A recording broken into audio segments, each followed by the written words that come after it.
Such discoveries are earth-shattering. And people, they'll forget about the earth-shatterers and they'll go on their way not knowing that there's no ulcers because someone worked on it. They walk the street, people who could have otherwise died, people who could otherwise have had Crohn's or colitis, they're killing diseases, or the ones that maim you, they won't know about it because time passes. There's a huge awakening that it's not waste, it is an organ and it makes us sick. Look how sick it made you.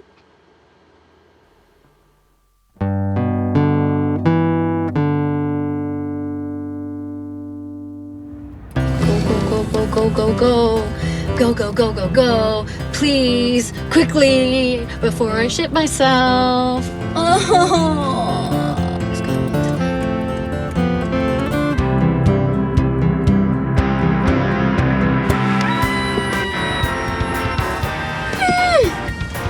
Move. Yeah, fuck you. Move, move, move, move.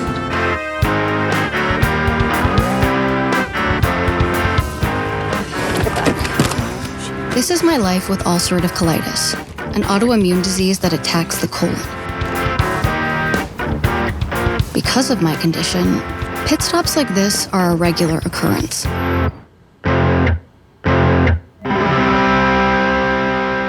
So, Saffron, I saw you last on about 2 months ago, right? Mm-hmm. Yeah. And last time when you were here, you were having some symptoms again. I know you have some, blood, mucus, and, sometimes diarrhea. My gastroenterologist, Dr. Kim, sees a lot of patients with my condition, many who require surgery and hospitalization.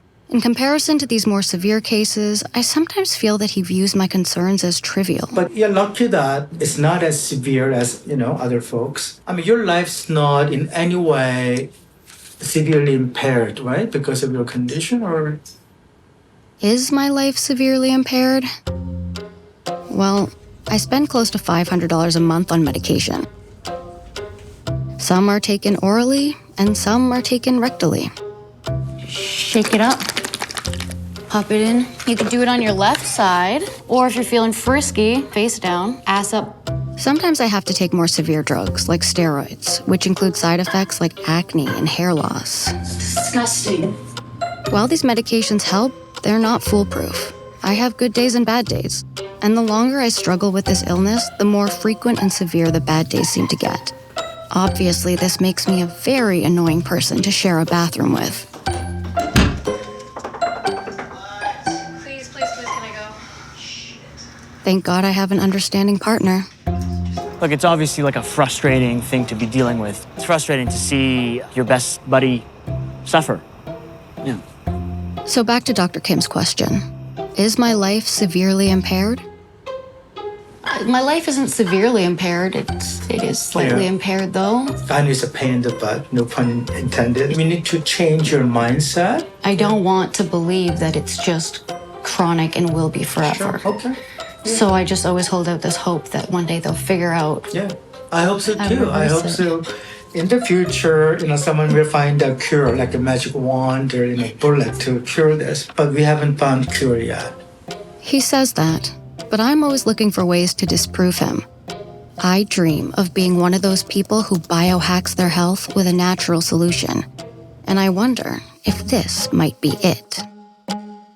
A fecal transplant sounds like a pretty nasty joke. Someone else's feces could save your life. Maybe you've heard about it. Taking a stool sample from a healthy donor and transferring it into the gut of a recipient by enema or capsule. The idea that the bacteria in our guts could play a role in autoimmune diseases like mine, as well as autism, depression, obesity, and more, has been catching on. In the past 10 years, there's been a rapid boom in this area of medical research. The problem is, poop is not yet FDA approved, and we're still not entirely sure how or if it works. Maybe one day, your doctor will be able to prescribe it. But for now, it's only available through clinical trials. When I hear successful DIY stories like this, it makes me think, why not me? DIY, would you do that? Everyone is disgusted. So do I wait for Big Pharma to turn it into a pill? Or do I take matters into my own hands, now? After dealing with this bullshit for 9 years, I'm not willing to wait any longer. But what will Dr. Kim think? And I'm curious about fecal transplant because I have heard anecdotal stories of people who were able to get off medication and So completely there are a lot of case reports and anecdotal cases, but I need proof from scientific, clinical trials that it actually works. I figured he would say that. Okay, I don't think I have any more questions. I don't want to waste your time. Could I get a prescription Yeah. from you, though? I don't ever want to have to ask him for another prescription again. So, I've got to find a way to source my own product.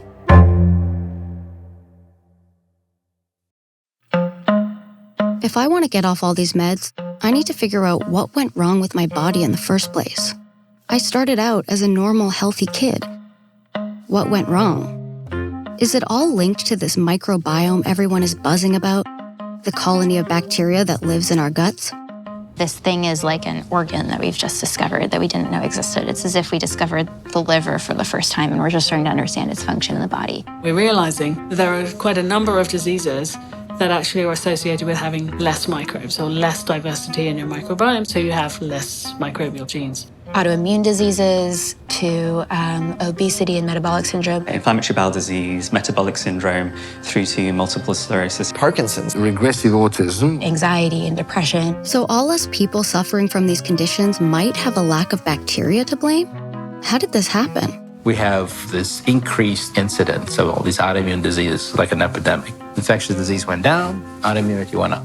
This didn't happen because we changed genetics. Genes don't change that fast. Something happened in the environment. We're living in a world that really isn't conducive to improving and promoting microbial diversity in the best way that I think we know how to based on what the science is showing. The Western diet that we eat is pretty bad for the microbiome, and if your microbes could talk, they would tell you, please eat more fiber. Farmers would eat the food with the dirt still on it from the field. How much of the normal microbial diversity were people getting from that? We don't do that today. I mean, you can't think of not washing your food today. Nowadays, we sanitize our food, as well as our hands and our homes on a regular basis. We've become so afraid of the bugs that can harm us that we've inappropriately shielded ourselves from the ones that can actually help us and balance us. The perfect example of this is antibiotics. You can't imagine it as like a tsunami rolling through or a massive forest burn. You just don't know what's going to survive and how much. Now, antibiotics are life-saving drugs, so I'd never say don't take antibiotics, but they haven't been used very judiciously in the past, and I think for that we're suffering. The damage that has been caused by antibiotics is sort of compounding over these generations, so that now people like you and I who've been exposed to antibiotics and whose parents have been exposed to antibiotics probably have less microbial diversity than our ancestors who never saw an antibiotic before in their lives. It seems like many kids today are already at a disadvantage by simply being born at the tail end of several generations engaging in routine antibiotic use, among other things. The moment you're born, your first dose of helpful bacteria comes through the way you were delivered. All that gross slime covering a baby on its way into this world, we're only now realizing how important that is to establishing a healthy colony of bacteria in the gut. If you're born by C-section, your risk of childhood obesity goes up. Your risk of, a number of autoimmune diseases goes up actually pretty significantly. About 15% of the time, you have some medical obstetric reason where it absolutely has to be a C-section. In Brazil, it's like 90. It's a status symbol. That's not to say every C-section baby is screwed. I was a C-section baby, and so fortunately I've been healthy so far. It seems like everyone in the Western world has been exposed to at least some of these microbiome depleting factors. The question is, can fecal transplant save us?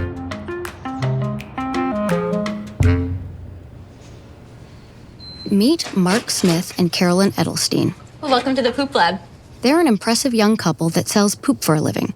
Believe me, it's cooler than it sounds. It all started 5 or 6 years ago when my cousin got C. diff. He ended up treating himself at home with a fecal transplant using his roommate's stool.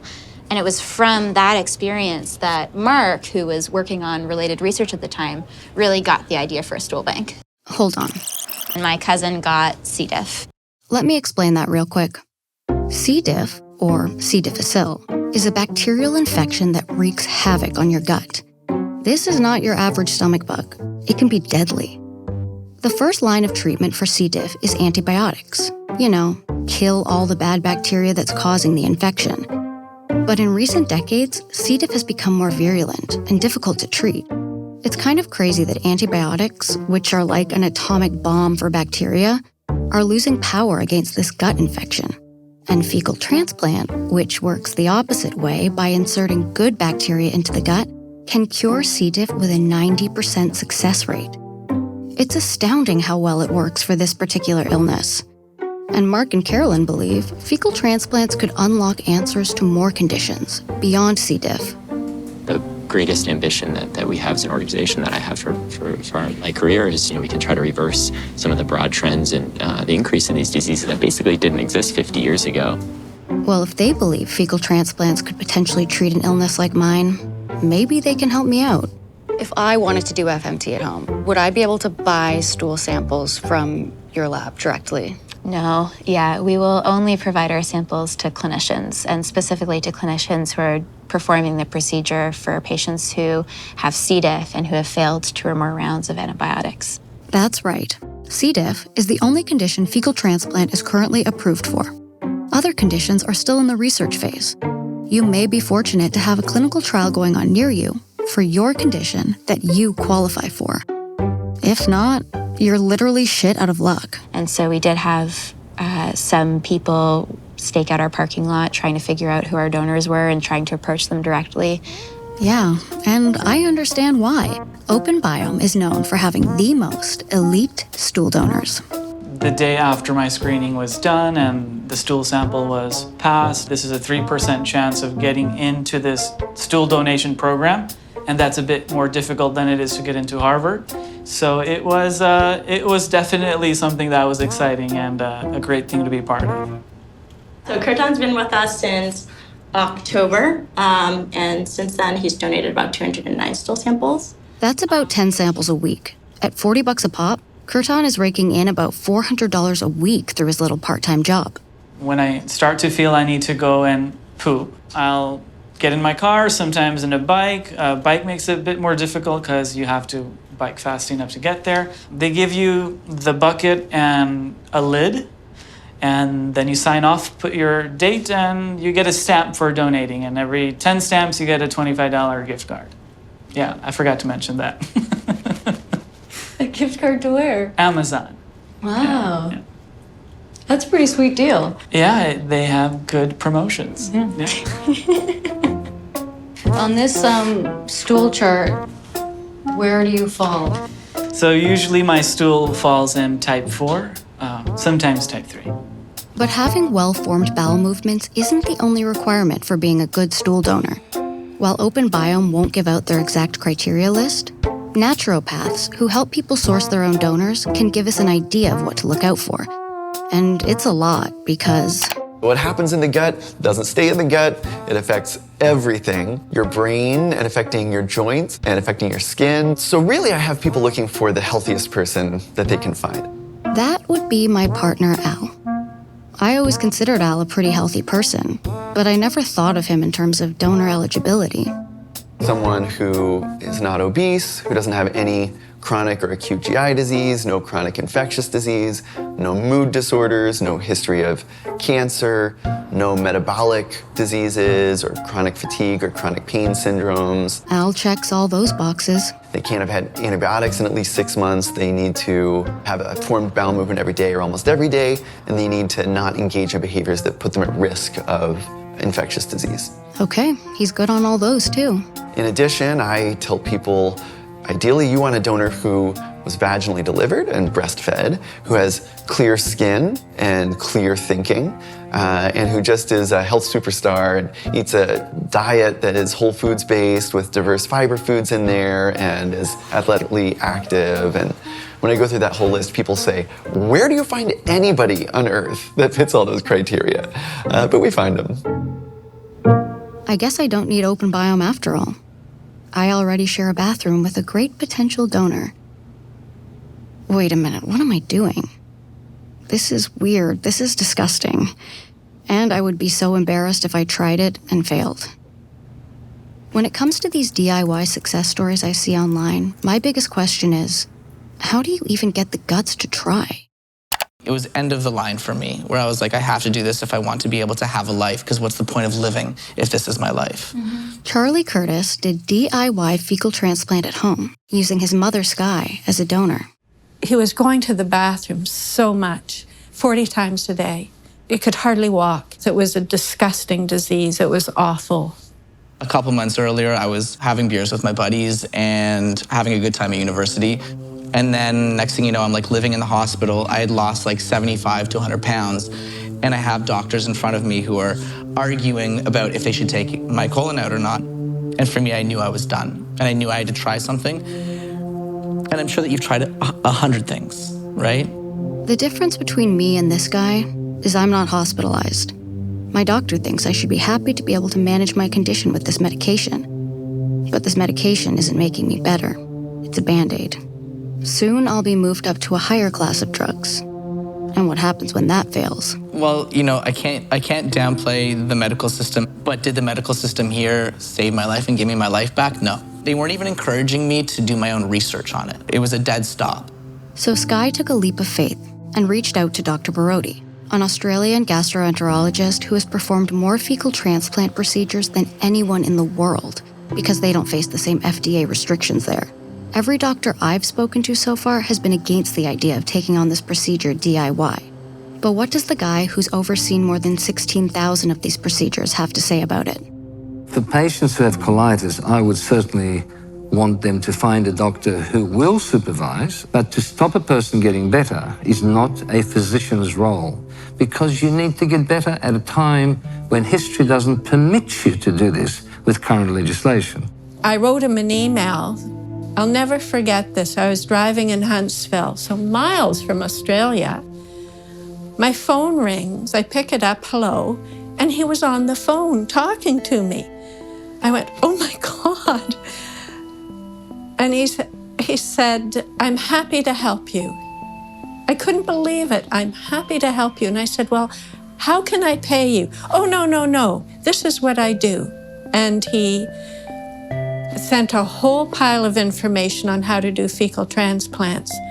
Within like a week or two, I stopped bleeding. Later, I started to gain a little bit of weight. It gave me a new, start button on life, which I'm grateful for. When it comes to chronic illness, people never want to use the word cured.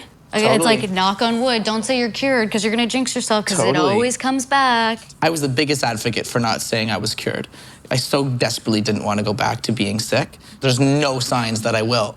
It's been like 6 years. Of no symptoms and no medication. No symptoms and no medication. It's something that I would do 100 times over in my life. I feel like I have a new system. I feel like I have a new body, like a new digestive system, and I feel like it's working on my behalf now, which is great. I feel normal again. I don't remember what it's like to feel normal. Over the past 10 years, it's been ingrained in my mind that I will never feel normal again. It seems naive to believe I could ever end up cured, like Charlie. Well, Charlie is a unique situation, and he had a unique mother. That's most important. He's a Martian, isn't he? He is. He is a Martian, and I look to him and kind of go, oh my God, you're so lucky. You just need one Martian to prove there's life on Mars. So here I am, choosing to believe it could work. I'm terrified of what it might feel like to be proven wrong, but I'm willing myself to try anyway. I do have something important to ask you, and it has to do with this documentary that we're making. I just want to start by saying I'm very grateful to have you as my partner. You're so kind and so generous. Are you breaking up with me? No. Okay, good. You also have a great metabolism. You have no history of serious illness. You haven't had any antibiotics for over 20 years. You haven't gone to any foreign countries in the past 5 years. I'm working on it. I'm busy. I have a passport. It's not like I'm, some hillbilly who doesn't want to travel. Okay. Working on stuff, okay? All of this to say, would you make me the happiest girl in the world and be my stool donor? For real? Yes. Look, are you sure this will even work? No. I'm hoping that it will work. That's the goal. But no, I can't say whether it's gonna work or not until I try it, and I just have to try it so that I know. Sure, yeah, do it. You want some shit? I'll give you some shit, buddy. You'll be my stool Yeah. donor? Of course I'll give you some shit. I'll be your donor. Thank you. That's it? That's what this is? Yes. You're hilarious. I'm down. Thank you, buddy. Yeah. So how does it work? Is there like a tube situation from directly to one to the other, or what? No, it's not a tube. It's Is it like human centipede kind of thing? Do I have to be next to you or on top of definitely you? not like human centipede. We're gonna use bowls. The bowls that we have now? No, I'm gonna get some new bowls. You know what? I think I'm gonna get some disposable bowls. Like a one-time shit bowl. Yeah. That's cool. The first step is to get Al tested. I know where he's been, but you can never be too safe.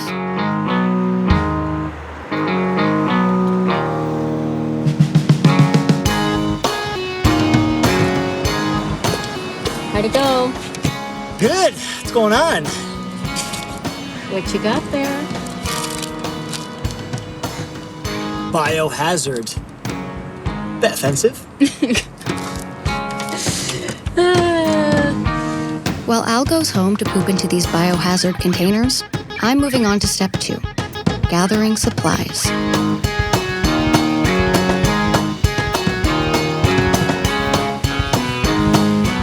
Mask. Plastic gloves.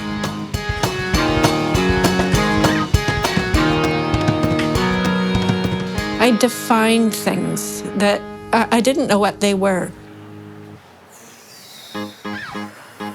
Like an enema bag. What the hell was an enema bag? Seemed very overwhelming at the time. Mask, gloves, cleaning supply, enema, lube. These are pre-lubricated. Blender, I'm gonna have to go somewhere else for that. I already had a blender, but somehow I felt I needed a new one for this particular task alone. I want the cheapest, shittiest blender. I got a great deal. It was a Crush Master. It worked really well. $400? Buttons for liquefying, buttons for grinding, buttons for cleaning, buttons for crushing ice. $19.99. That sounds right. Milkshake function, smoothie function, that's all I need, really. Supplies are locked and loaded. But we still haven't gotten the all clear yet on Al's blood and stool tests. So, on to step 3, waiting for the call. While we wait, I'd like to take a moment to issue a disclaimer. This film is not meant to be a how-to guide. Anyone who is interested in trying fecal transplant needs to speak directly with their doctor. The problem with me giving that advice, however, is that no doctor I spoke to was willing to help. We finally found a doctor who agreed to run tests on Al's blood and stool. But he didn't want the lab requisition form to give away what he was testing for, out of fear of losing his license. So the doctor wrote on Al's file that he had just come back from traveling overseas and wanted to test for typical travel-related bugs and pathogens. These tests are in no way conclusive, and nothing close to the scrutiny Open Biome uses when screening their donors. We were told our risk is lessened by the fact that we're a couple. If there was something to catch, we'd be at risk of catching it anyway. That being said, when it comes to fecal transplant, the risk for infection is never zero. And our case is no exception. Okay. Thank you. This is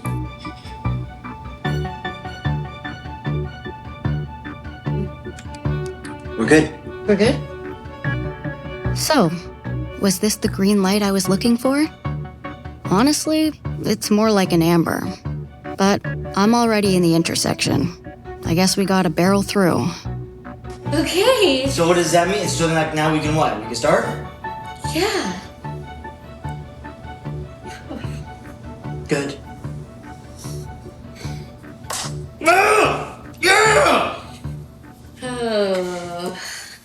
cleared for takeoff. The next step is on Al. I felt like a poop midwife.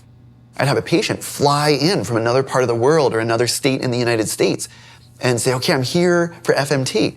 And the donor would not have a bowel movement until like 9 o'clock at night because you just can't predict that. And so they'd call me and they'd say, the eagle has landed. And I'd call up the patient. I'll be there in 1 hour. When I left the apartment 2 hours ago, Al said he may or may not have a deposit waiting for me when I get back. We'll see.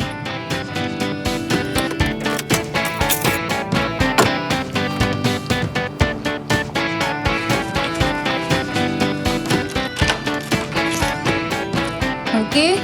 Yeah? How's it going? Good, how you? Good. Got anything for me? Yeah, it's in the fridge.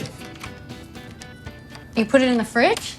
Yeah, you said to keep it fresh. It's in the bowl, and then in a Ziploc bag, and then in another bag as well, and then it's in the bottom drawer. Oh my God. Is it good? Is it enough? Yeah. Yeah, it's enough. Yeah. You sure? Yeah. You want more? No. Okay, so, well, let's get into it. Let's blend it up. Let's get the hazmat suits out. Let's do it. Fuck. With all the prep work done, there's only one thing left to do. Well, the way I started it was also pretty raw. It goes into a blender, push a button. First time I did it, I regretted I didn't have an O-ring on the blender. Pretty disastrous. Fixed next time with a face shield as well. The first time I made gravy, I called my aunt and asked her how to do it. Her directions were clear and concise, and I made great gravy first time. I couldn't really call my aunt about blending poo.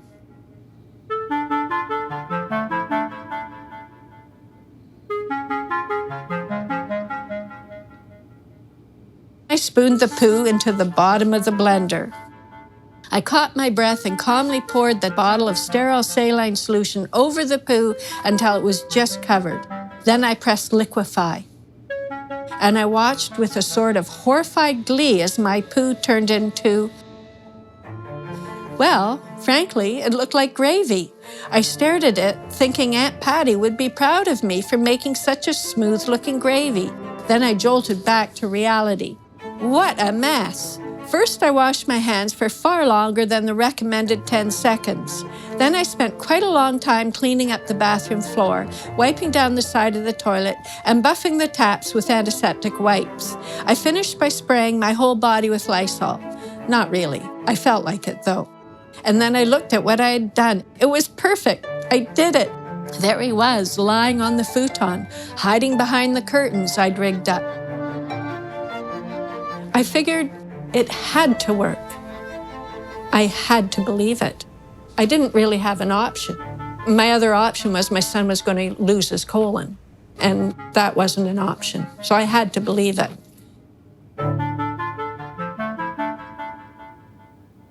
What are the chances that this is going to work for me the way it worked for Charlie? Though we don't have any conclusive answers yet, data from clinical trials is starting to paint a clearer picture. Fortunately for me, ulcerative colitis has been one of the most heavily researched thus far in the fecal transplant clinical trials. So for my condition at least, there are some stats to turn to.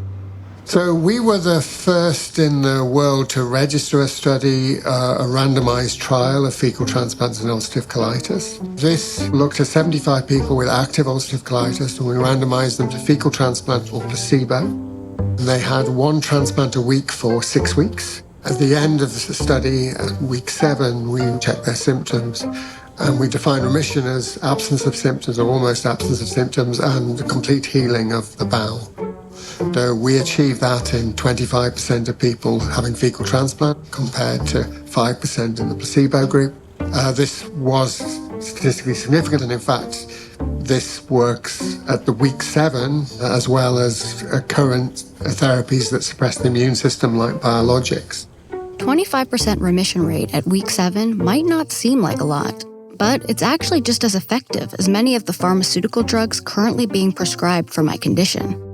And what about side effects? The odd person has said that their flatulence smells differently, but nothing that has stopped anyone from using it, and nothing major yet. I was to the point I could not leave my house. I could not go get groceries. I was getting my kids to get our groceries. I had to stop working. And as soon as I had my first FMT transplant, I was going 2 to 3 times a day. I noticed a huge difference. I've told lots of people, if this is your disease, this is what you should do. It's the ick factor that you have to get over, but I got over it. So, yeah. So this woman is part of the 25% who got better. When will I know if it's working for me? Charlie said he knew right away. When I was actually doing the procedure, I'd feel like tingling inside of me. Like it felt healthy, like it felt like it was working.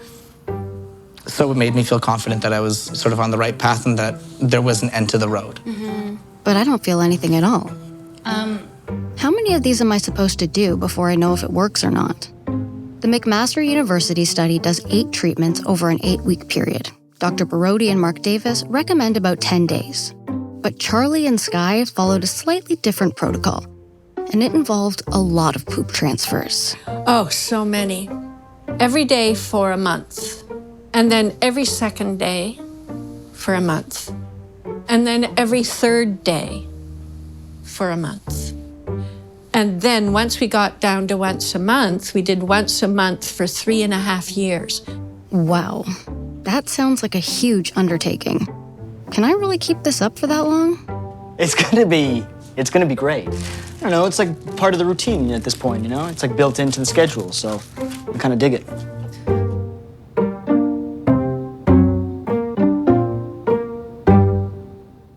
Here we go again.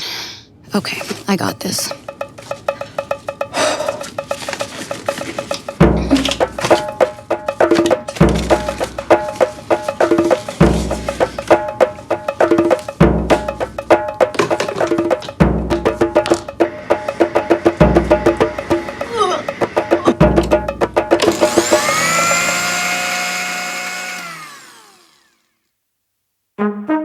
It still feels weird to be doing something that we know so little about. But some of the biggest clues we've discovered about the microbiome so far have been the result of happy accidents.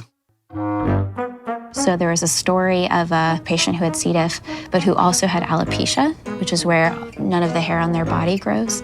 And after the fecal transplant, that person found that their hair started growing back.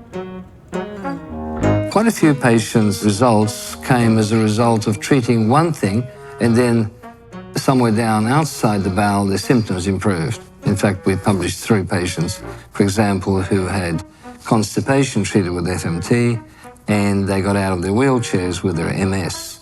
And that was hard to believe. People have been asking what the connection is between Parkinson's disease and the microbiome.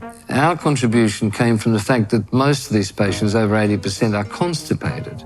So I walked in, how you going? Oh, my bowel's working very well, doc. And his wife's pushing him, saying, yeah, but tell him the real thing. Put your hands up. And he had no tremor left.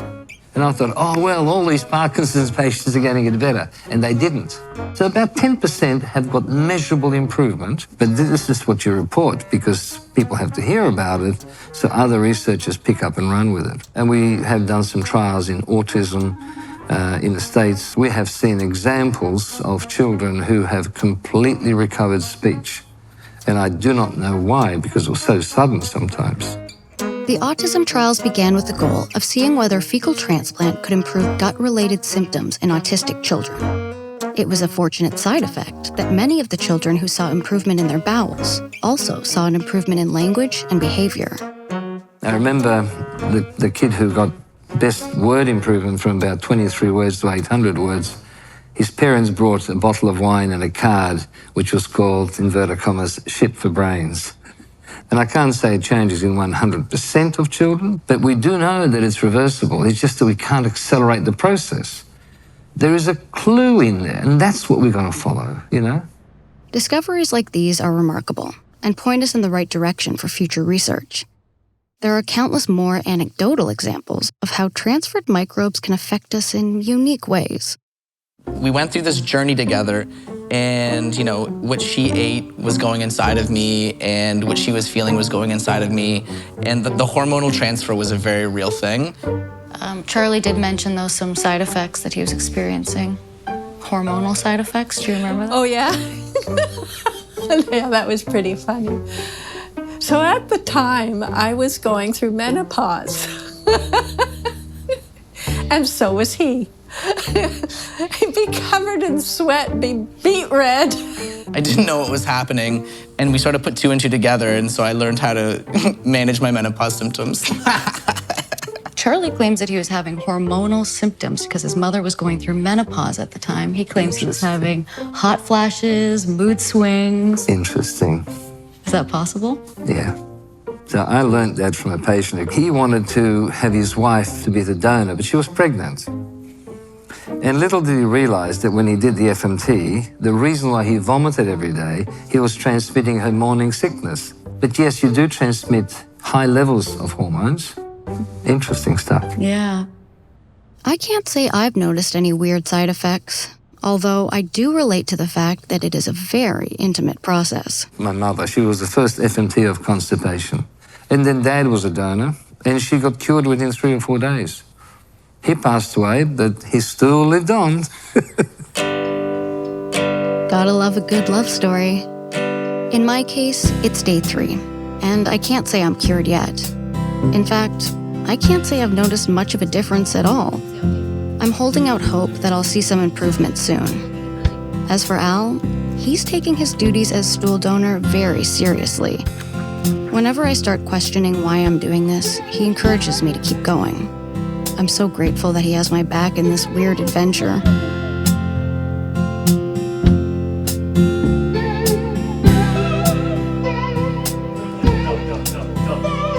Okay, go.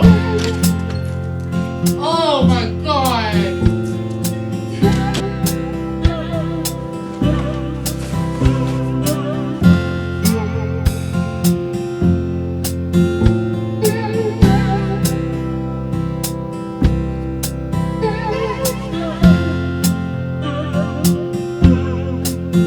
So this is what life looks like right now. But at least we're in it together. And when I'm not doing fecal transplant, I'm researching it. Seriously, I can't stop thinking about it. Several studies have suggested, for example, that the use of antibiotics at a young age may predispose a child to develop obesity later on. There are now multiple animal studies showing that when you do FMT from lean mice into obese mice, they will actually lose weight and reduce fat mass. And the reverse is also true. So wait a minute. Weight might have less to do with how many calories we consume and more to do with what the bugs do with those calories? We tell people who are obese, you gotta diet and exercise. What if the benefits of the diet work through the microbes? You're eating this processed food, it gets absorbed early on in the intestinal tract. By the time something percolates down to the colon, where most microbes are, they're not getting enough to eat. So they're sending signals back to the brain. We're hungry, so go eat more. What other ways do our guts communicate with our brains? For depression, for example, we know that it's a disease where there's usually a deficiency in a brain neurotransmitter called serotonin. We assume that issue is a brain issue, except that most of your serotonin receptors are actually not in your brain, they're actually in your gut. We are aware that our microbes in our gut are talking to our brain. It's a little bit like science fiction. Even a vocabulary, even though we don't know it, we have gut feelings about things. We have, we get butterflies in our stomachs when we worry about things. So everything is governed in our brain by the way that we feel in our gut.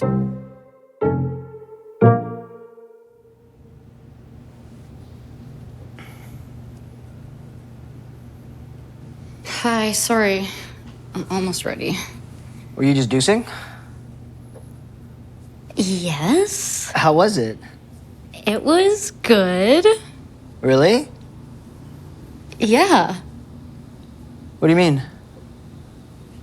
I mean, there were no symptoms whatsoever. And this is like the third day in a row with no symptoms. So I didn't want to say anything at first because I thought like, I don't know, maybe this is fluky, but I know this is gross to talk about, but this is like so exciting for me. It was like, it was perfect. That's great. So wait, are you trying to say that this is like... Yeah. I think it's working. Amazing. Yeah. Yeah. Yeah, Marty. It's working. Okay, enough talking about shit. But I'm excited about it. That's great, man. Okay, I need some coffee. At the risk of sounding like a pharmaceutical commercial, you should definitely ask your doctor about fecal transplant today. This is the first time I've been symptom-free in years. There is a huge difference in my outlook when I'm sick versus feeling well. It's like, when I'm sick, it's really hard to think beyond the next moment or the next bathroom. When I'm doing well, it's like, there's hope for the future. We can have more beach days. Yes. I didn't have anxiety in traffic on the way here. There's not even a bathroom on this beach. I didn't even think about that until right now. There you go. I wouldn't have been able to do this. That's what I'm saying. Life can be good. Life can be great. Now that I've experienced my own fecal transplant miracle, I'm wondering what kind of poop-related business ventures will soon be popping up. One of the best ideas I've heard so far is stool vaulting. Basically, storing your healthy poop so you have it as a backup in case your microbiome goes haywire. You think about it sort of like a checkpoint that you could always go back to, like, I don't know, you're playing a video game or something, you like go back to like level 2 or something like that. You know, if you could make this available universally and particularly, you know, in a pediatric population, but sometimes you just got to give your kids antibiotics. But it'd be great if there was something that we could use afterwards to prevent some of the, you know, downstream consequences of that. For those who didn't plan ahead and already vault their stool, there are other options. There are some clinics that operate and offer it. You can go to Bahamas. There's resorts. Prices generally start at $8,000 for a week of transplants in a relaxed resort-like setting. They have nice website images of young couples looking beautiful, and you get a fecal transplant probably from them. I don't know. I know he's joking about the models on the brochure, but I don't think he's that far off. Oh, I don't doubt it. You know, actually, a colleague of mine and I have joked that eventually, you know, there'll be celebrity poop transplants because people will just want the celebrities' poops. You know, Gwyneth Paltrow's poop, maybe that's what she'll do. So you can buy my poop and do a transplant and maybe you'll become like me. I could see there being a market for that. But at the end of the day, Gwyneth Paltrow's poop is still poop. Stool is kind of dirty stuff and nobody really likes to talk about it. Using stool as medicine doesn't really fit into anyone's idea of what medicine should be. A lot of the work is trying to move beyond, you know, these sort of donor-derived products. If we can go in and identify what specific cocktails of bacteria we need in these different indication areas, then we can kind of extract them, grow them up, and then develop those as sort of a next generation of follow-on products. So you would be essentially creating designer shit. A consortium of lab-grown bacteria to cure whatever ails you. Designer shit. Taking all the magic of poop and turning it into something less shitty. Sounds great. Until then, I'm glad I've got my own supply. I'll keep doing this for forever if this is where it gets us. I'm ready to go right now, actually. I can give you a deposit right now. We'll find you a little to-go container here on the beach. Don't waste it. That's gold. You want to go in the water? Yes. Okay, you go and I'll follow. Now that FMT is doing its job, I think it's safe for me to get off my medication. Something I thought I would never be able to do. Up to this point, I haven't told anyone about my little fecal transplant experiment. Tonight, Al and I are having dinner with my sister and my brother. I figured a safe place for me to start would be coming out to the people who are closest to me. But I better wait till we're done eating. So Al and I have been trying this thing that I've told you guys about before called FMT. The poop up the butt. The butt funnel, yeah. It's not a funnel. In my mind, you're beer bombing the funnel, to be honest. No, it's like a syringe skin, isn't it? Oh. Okay. Anyway. So how's it been working? I feel great. I've had no symptoms whatsoever. Now I'm off all medications. This is the only time that I've ever been able to be on no medication and have no symptoms. That's awesome. So they've already seen that it can cure C. diff. Now they're working on other bowel-related issues. They are starting to find these weird random side effects. This is going to create like a whole new industry for shit models, right? I'm going to get rid of my C. difficile, but I'm also going to get sweet abs. This acne is going to go away. I'm going to get a full head of hair. If they could give you a pill or a suppository that said that you would lose 10 pounds in the next 3 months, would you do it? Well, that's a loaded question because there are pills that claim that, and I would never fucking take them. I mean, even from a vanity point, I think I would. I'm like, if my gut culture can be the healthiest it possibly could. Would you take a suppository that made your skin look better for 2 days? If I had an event, yeah. Okay. So that leads me to my other question. How do you know when your shit is good? Like, what research was done to figure out that his shit would work for you? Living with it? What research was done to make sure that that would be safe? That there wasn't going to be an enzyme in his shit that was going to give you... You're supposed to have it, like, medically done. No, you can't. You Because can't. no one will do it, but you should. Well, that's the whole thing. That's why we're doing it this way. I'm assuming you've informed your doctor that you started. Have you told your doctor that you started yet? No. Okay. It's good that it works. It's good that it's helping, but I mean, your doctor should be involved. They should know. There's a change in everything she's doing with the body. Like, you need to go to check in with the doctor. She'll go when she needs to go for her checkup, and we'll figure it out. Like, you can't just be like, oh yeah, after bed, oh, what's been up the last 6 months? I don't know. You know, I changed toothpaste, started butt chugging. They should be involved. They should know. I will tell Dr. Kim eventually, but I know what his position is going to be. The same as every other researcher I've spoken to. I used to get a lot of emails about how to do yourself. Should I? Can I? I would dissuade them. We do have a lot of good medicines. If it were me, if it were my son, that's what I would do. Easy for him to say. For the past 9 years, all I've ever wanted was to feel normal. Not on chronic medications, not anxious every time I leave my house, not scared of everything I eat. And now, I finally feel like I found the solution everyone told me didn't exist.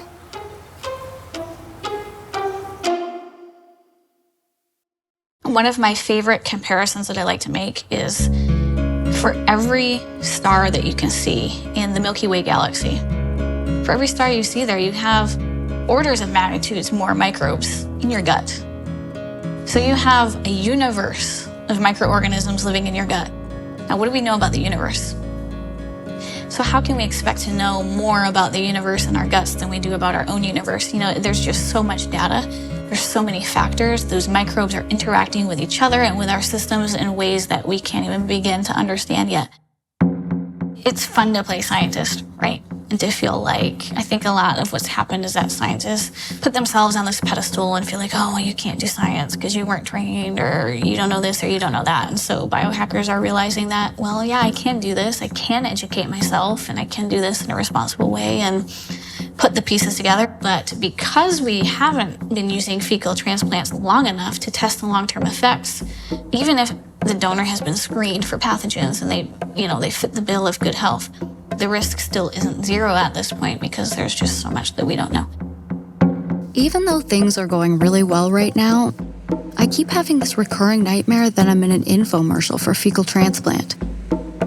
And while I'm convincing people to try it, I realize I still don't fully understand how or why it works. Then, when I run my fingers through my hair, I notice my hair is falling out. And then it happened. Not my hair falling out, but I've started noticing some symptoms coming back. Sometimes I wonder, would this be easier if I were part of a clinical trial? But then I find out the top researchers in the world don't have the answers yet either. Here's a bizarre example of that. There was a study by Paul Moyadi is a good friend, and he noticed that half the patients, I think, that he did with a single donor made his trial work. There seemed to be a donor effect in that one donor seemed to do better than the others. So there were 5 donors in total. What we can say is no one responded to donor A, and most of our responses came from donor B. And that was a big exclamation mark in the scientific world, that she got weak poo, strong poo. So who is donor B? I'm picturing a strong, strapping, heroic superhuman who's been put on this earth to provide stool samples to those in need. And I guess you don't know who your donor is. I've just been told they call him the super donor. He's put donor B, I hear. Yeah. Is the guy. The guy, the super donor, that's what I was told, yeah. So what does donor B have that makes him or her so special? Apparently, the researchers aren't even quite sure. If you look at that donor stool, there was nothing special about it compared to some of the other healthy donors we were using. So, but this is obviously a focus of research going forward. Do you see what I'm saying? Even these researchers are admitting we don't really know what we're doing. Maybe it's time for me to admit the same. But how do I break it to my stool donor that he may not be a donor B? I didn't mention it at first, but I have seen like a bit of symptoms come back. For real? Yeah, like in the past week, yeah. Bad? No, not bad. I went into fecal transplant knowing there was only a 25% chance of it working for my condition. When it did start working, I thought that meant I was cured. So why am I flaring again? There's a lot of technical unknowns. You've talked to Dr. Moyedi, right? And so he found that there was one donor that kind of worked. But it's not like they all got better. You know, a quarter got better. 75% did not. Let's say you even have the right donor. How do you transfer this microbial community in? How many times do you have to do it? From the perspective of a patient with colitis, you say, you know, there's a 75% chance that it won't work. They don't know whether they're the 75 or 25% unless they try it. And likewise, we don't know how many times it'll take. Okay, fine then. I will do it 100 times if there's a 25% chance that it might get rid of this disease forever, because it does happen. If it does get rid of it forever, that's much less than 25%. That's anecdotes. Well, that's what Charlie accomplished. It's been like 6 years. Of no symptoms and no medication. No symptoms and no medication. So, that was the goal I set for myself. Were my expectations too high? What I would emphasize, actually, this isn't a cure at the moment. So everyone that's been part of a fecal transplant trial, they stopped their fecal transplants. All in that first trial have now relapsed. As yet, we have no one who is completely well off no medication for many years. So even donor B didn't cure anyone. They all relapsed. This is starting to feel like everything else I've tried. It works for a bit, I think I've figured it all out, and then I flare again. I better get back on my meds before this gets really bad. The whole point of this thing was to never have to ask for another prescription again. Was I stupid for getting so excited? It really is a double-edged sword because we want people enthusiastic about microbiome research and the potential, but it's also dangerous because if the general public or the broader community is under this impression that the microbiome is really close to curing a multitude of diseases, and then it doesn't, it's just such a disappointment, you know, you crash down and then you get mad.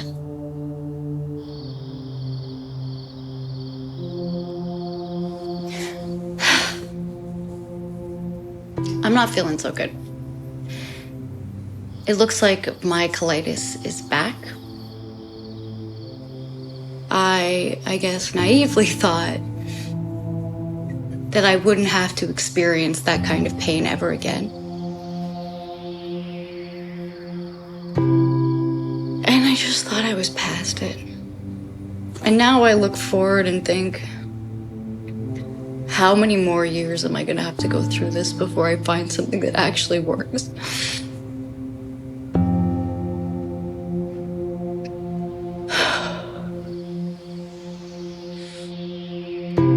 I don't doubt that some people who are blogging about the successful FMT, it was successful. But the way that they write it makes it seem like it's successful for everyone, and that's just not true. A lot of patients question why there are no cures. Like, why are we having these chronic medications? And it's true. In the boardroom of pharmaceutical companies, they want chronic diseases that they could give drugs for chronically. Well, let's just make something that kind of keeps the disease under control. It's a much better business plan. The public is skeptical, and so they are looking for alternatives. Unfortunately, the world of alternative medicine is just as distorted as the standard. That's big business, too. It's peddling useless diagnostics, unproven treatments. It's a multi-billion-dollar industry that somehow figured out a way to feed into this need. I didn't want to have to continue taking prescription drugs and steroids year after year, and my doctor was not going to help me accomplish that goal. So, I felt the need to try something different. I researched the people who had experience with this procedure, and I learned from them. I made a decision, which included some degree of risk, because I felt it had the potential to help me more than the current treatments I was being offered. The problem is, fecal transplant wasn't the magic bullet I hoped it would be, which is hard for me to admit because I don't want the conclusion of this film to be that I should have just done what my doctor told me to do. As an audience member, I'm sure you're dying for me to answer one simple question. Did it work or not? To answer that, I do need my doctor's help. I need to ask him to run some tests.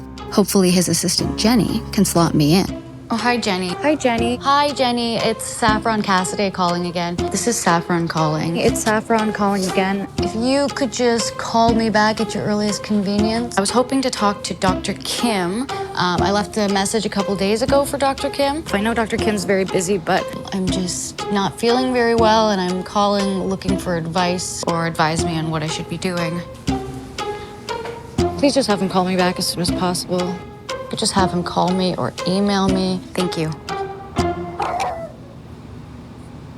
What? If you had an illness like mine, or your husband had an illness like mine, where he was just constantly shitting blood and in chronic pain and on medications that made him feel terrible, would you not consider doing FMT with everything that you know about it now? I'm not sure. Actually, it's so hard to say because I'm not in that situation.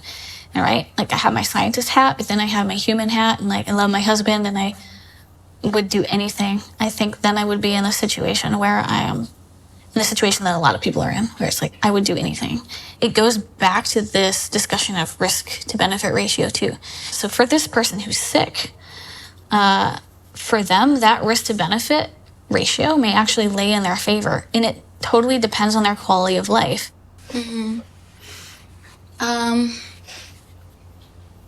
As a researcher participating in this film, do you think it would be problematic to feature in this film somebody who is doing FMT at home for colitis? Do you think that that would be irresponsible as a filmmaker to put that out into the public and open people's eyes to the possibility that you can do this at home too? I wonder what the public perception would be to that. I think you're going to get a mix. You're going to get all types. Maybe the majority of the population does think it's weird and there's an ick factor and, oh my God, I would never do this. And it's just the small proportion of desperate people who are watching it that may decide to take action. The stories that are sensational make the news. We just hear about their story because they're passionate. It's like when you read reviews on a product, how much can you trust them? Because it's usually the people who had a very, very good experience or a very, very bad experience. Those people who liked it but weren't particularly touched by it one way or the other aren't as likely to leave a review. Yeah, and it's not a sensational story to say, I have colitis, I tried this, it kind of worked. Not that well, I kind of feel better, but that's it. But I think if that was the story, then that would be great, because it's important for people to see that, well, maybe this is one reason why I shouldn't do it at home, or maybe this is one reason why I need to wait for the science, because we just don't know how it works, and it could just not work at all. Let's recap for a second. After being in a continuous flare for years, within 2 weeks of doing fecal transplant, my symptoms went away. I stopped taking medication. I started weaning off fecal transplant. and at 6 weeks, my symptoms came back. I got into a really bad flare, I went back on my medications, and at 8 weeks, I'm feeling better again. But not perfect. I feel like my symptoms are milder than before the fecal transplant, but there's only one way to be sure.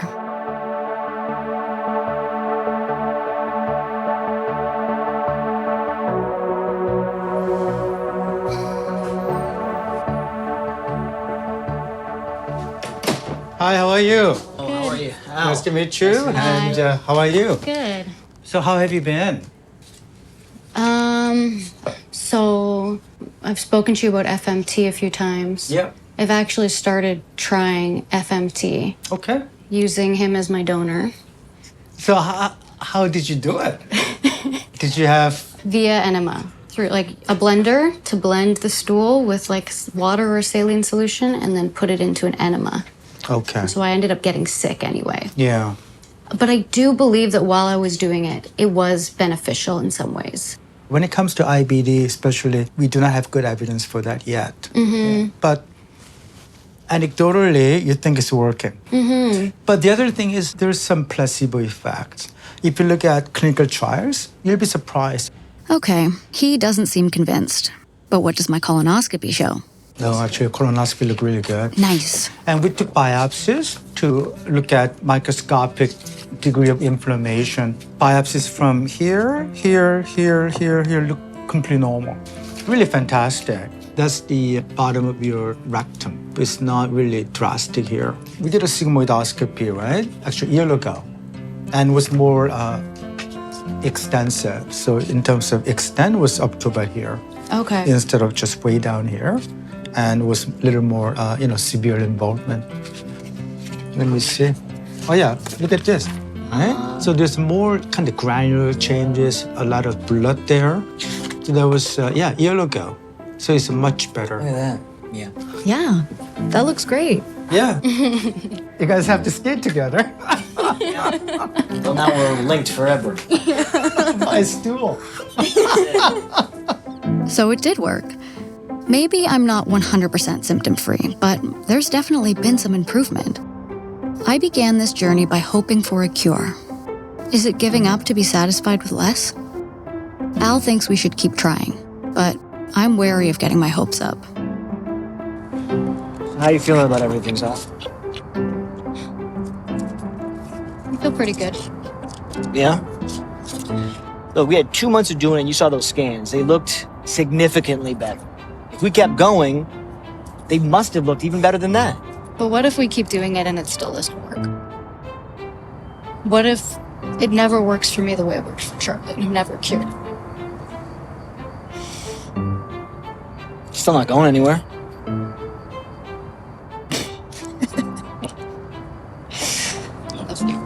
I know.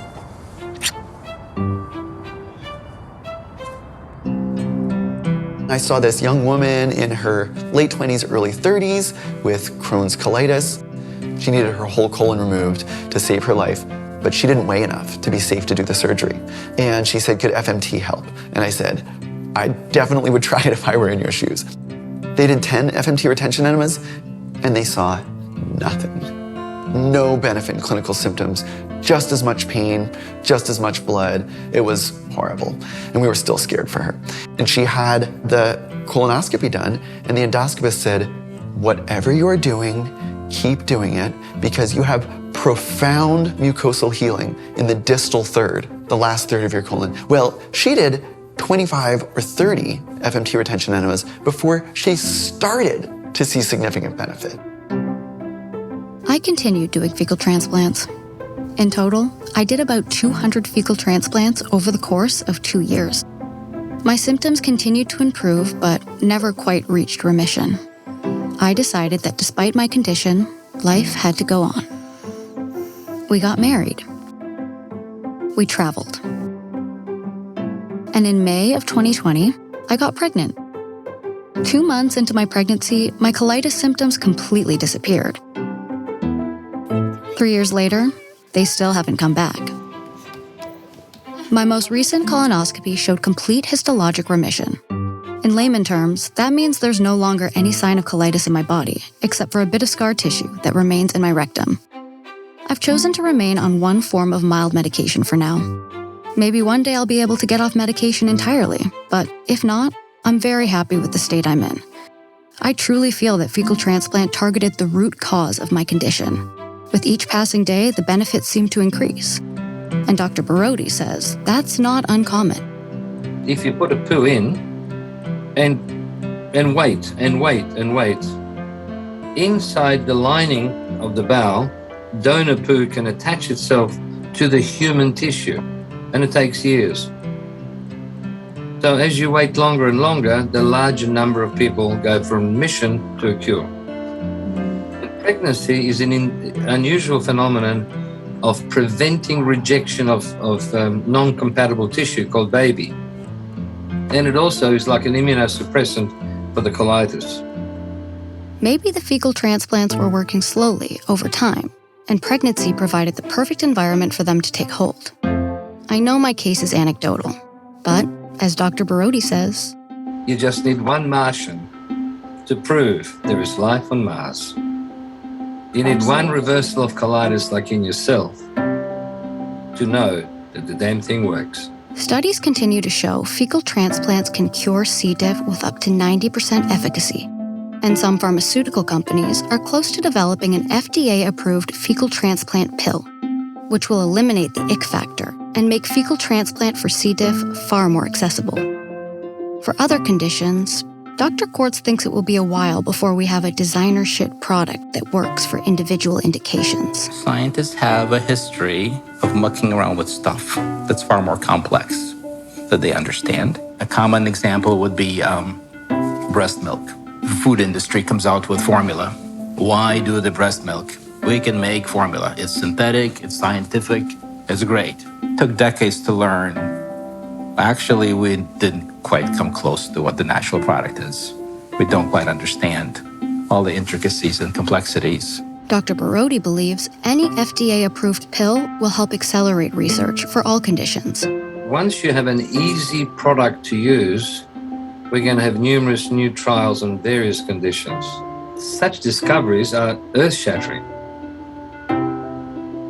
I encourage anyone who is interested in this treatment to start by seeing if there are clinical trials going on in your area for your condition.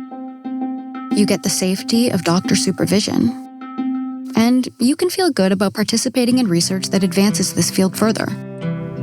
DIY fecal transplant was a big, messy experiment. A long-term commitment full of ups and downs. You'd have to be crazy to take this on, but I know what it feels like to be desperate enough to try anything.